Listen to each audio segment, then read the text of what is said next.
Lorsque l'injustice se fait loi, il est du devoir du citoyen de résister. Et qui mieux que le professeur Baloubi, ici, a subi cette injustice dont je parlais tout à l'heure. C'est arbitraire que l'État de Côte d'Ivoire, en guillemets, je dis bien guillemets, lui a fait subir au lendemain de cette crise. Professeur, je suis allé vous voir tout à l'heure, et je sais que vous m'avez dit oui. J'aurais dit non, en fait. On a l'impression que je manipule les gens. Merci en tout cas. Tu parles tellement bien que je ne veux plus te dire non. Merci. Bon, je pense que mon ami Louis Kiepé a dit vraiment ce qu'il avait à dire. Je ne vais pas revenir sur mon témoignage. Je voulais d'abord remercier l'UNG pour l'invitation et puis saluer tous les responsables politiques et d'associations qui sont là. Je ne vais pas tous vous citer parce que je risque d'en oublier. Je salue ceux qui sont sur la table de moi, mon ami Christian Barbé, la responsable, la représentante du FPI en France, le représentant de l'UNG Europe, pardon, le délégué général, pardon. Alors, ce que je voulais dire à la suite de l'UTP, c'est ne vous amusez pas avec la lutte que nous menons. On a l'impression que les gens pensent que ce n'est pas de l'amusement. Je l'ai dit la dernière fois, je n'ai pas pu développer à la réunion du CDRCI. Nos premiers présidents ont signé des accords avec la France. C'est sur cette base qu'ils font ce qu'ils font. Hein. Ils ne le font pas au hasard, c'est écrit. C'est comme ça qu'on lutte. C'est ça qu'il faut changer. Il faut changer ces choses-là. Donc ne vous amusez pas. Quand vous allez parler, ils vont sortir des documents. Oui, en 1961, Houphouët-Boigny, comment il s'appelle, le président du Dahomey, le président du Niger, ont signé un document. Amani Diouri, voilà, merci. Avec Michel Debré, où on dit que pour vendre le pétrole de la Côte d'Ivoire, on doit demander l'avis de la France. C'est écrit. Si tu dois vendre, tu dois demander à la... D'abord même pour fixer quelle politique tu dois mener, tu dois demander l'avis de la France. C'est un accord et c'est écrit. Les Blancs marchent sur les documents. C'est-à-dire, nous on est dans l'émotion, oui, c'est pas ça. Et ils vous sortent ça, c'est écrit. Et c'est encore valable. Donc la lutte que nous menons, c'est pour annuler tout ça. Gbagbo l'aurait en prison, mais ce n'est pas Gbagbo qui est en prison. C'est une idée de l'Afrique qui est en prison. Et ça, on a mal. Quand on vous voit, oui, pourquoi celui-là a fait ça, ce n'est pas important. Si vous luttez là, si vous gagnez la lutte, les reconnaissances, ça viennent après. Quand tu travailles, c'est payant après.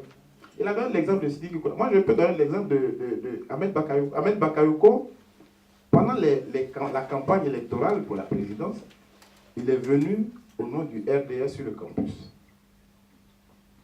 Et les jeunes du RDS qui étaient sur le campus étaient armés, ils voulaient faire des choses sur le campus. Donc les étudiants de la FESI m'ont dit, on va empêcher Ahmed Bakayoko d'arriver ici. Effectivement, il est venu, il y avait 2000 étudiants qui l'entouraient. Avec sa délégation. Ils voulaient le tuer. Moi, on m'a appelé. J'ai appelé les étudiants, les responsables. Dieu merci, ils m'écoutaient à ce moment-là. Je leur ai dit, ne le touchez pas, j'arrive. Je suis descendu. Mais ils ont fait une aire pour que je passe au milieu de 2000 personnes pour prendre Ahmed Bakayoko, pour l'amener dans mon bureau, avec sa délégation. Mais c'est Ahmed Bakayoko qui m'a fait arrêter.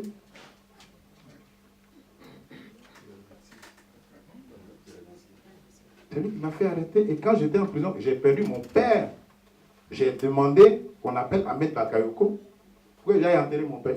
Il n'a même pas répondu, parce que s'il avait encore dit non, il n'a même pas répondu. Donc c'est vous dire à qui nous avons affaire, à quel système. Et puis c'est les Ahmed Bakayoko, même Alassane Ouattara, ce ne sont que des pions. N'oublions pas l'essentiel de notre lutte. Nous sommes en train de lutter contre un système. Ce n'est pas contre les individus. C'est vrai qu'on a été heureux quand Hollande a été... Mais Hollande est dans un système. C'est Michel Debré qui a signé les accords. Hein. Ces accords, il ne les a pas annulés. Hollande va venir, quelqu'un d'autre va passer. C'est notre lutte, notre solidarité, notre union qui peut faire changer ces choses-là. N'oubliez pas cela. Ça ne date pas de maintenant. Hein. Béhanzin a été déporté en Martinique. C'est-à-dire le roi du Dahomey. Parce qu'il a lutté contre l'introduction des colons il a été déporté en Martinique. Juste pour les... C'est le même système là. Gbagbo à l'AE, c'est pareil. On a amené Béhanzin en Martinique. Il a demandé pardon. Il dit non, il veut collaborer à la France. On dit d'accord, on va t'amener chez toi. De la Martinique, on l'a amené à Bordeaux. Ça, c'était en 1894, hein, c'est pas maintenant. De Bordeaux, on dit, bon, tu vas prendre le bateau. Il pensait qu'il revenait au Bénin. Et c'était à sa... Lui, on l'a déporté avec toute sa famille. Hein. De Bordeaux, vous savez où on l'a amené? En Algérie. Et il est mort en Algérie. Et c'est longtemps après l'indépendance du Dahomey qu'on a ramené ses restes au Bénin. Donc ce n'est pas une petite affaire. Vos petites paroles que vous faites, c'est pas ça. Là, ils savent ce qu'ils font. Ils ont des schémas. Il faut que nous soyons unis. Il faut que nous soyons... N'oubliez pas cela. Ce dont il s'agit, c'est que tout l'Ouest est occupé aujourd'hui par d'autres personnes. C'est-à-dire, tu es chez toi, celui que tu as accueilli là, c'est lui maintenant qui est le chef du village, et puis toi, tu dors en brousse. C'est de ça qu'il s'agit. Donc ne jouez pas. Ne jouons pas. La lutte, elle est longue.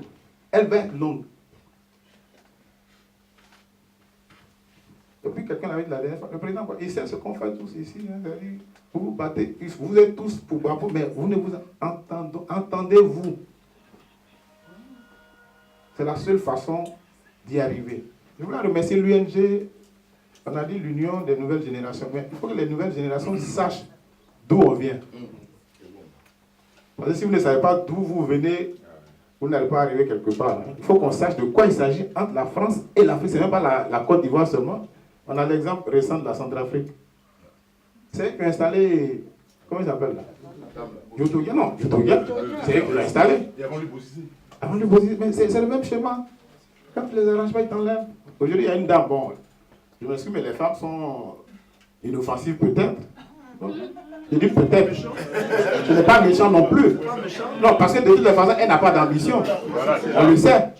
Voilà, elle ne va pas être candidate, donc ça ne les gêne pas. On la place le temps qu'ils placent leur pion. Mais c'est le même schéma. Et nous, si vous prenez ça de vue, notre combat, c'est vrai. Moi, je vois, c'est vrai qu'on a souffert dans la chair, mais j'ai vu comment vous avez souffert ici aussi, parce que c'est difficile de savoir, ou bien de ne même pas savoir dans quoi vos parents sont. Nous, on l'a vécu quand on était à Bouna. Il y a des jours dans les journaux, on disait que, je m'excuse en guillemets, Afi est mort, ou bien X est mort, l'autre a été mordu par un serpent. Bon. Attends, tu ne vois pas la personne, tu ne communiques pas. C'est plus dangereux que de vivre dans la fournaise même, parce qu'il y a des gens qui sont morts par des crises cardiaques. L'hypertension, c'est devenu notre maladie quotidienne. Donc voilà dans quoi on est. Moi, je voulais souhaiter bonne année déjà, mais l'année 2014 doit être une année de remise en cause pour nous-mêmes.